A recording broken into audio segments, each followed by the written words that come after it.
Welcome back to PC Error Detective, and in this video I will show you how to unban someone on Discord, step by step, in a simple way.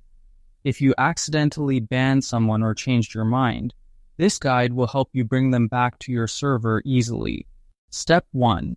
Open Discord on your PC or Mac, or use the Discord website in your browser, and make sure you are logged into your account.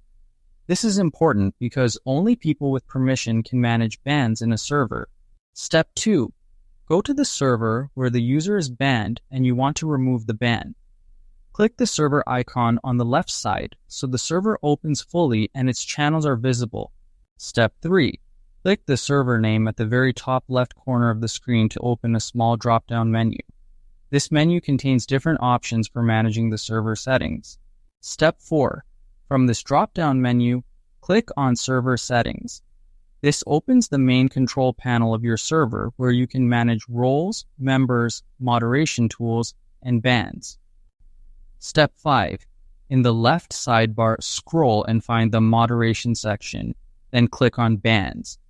Here you will see the full list of users who have been banned from your server, and you can also use the search bar if the list is long. Step 6. Find the user you want to unban and click on their name. A small window will appear showing the reason for the ban, if any, and options to manage it. Step 7. In this window, click on Revoke Ban or Unban for that username. Once you confirm, the user will be unbanned and will be able to rejoin the server using a valid invite link. Thank you for watching, and please subscribe to PC Error Detective for more helpful tutorials.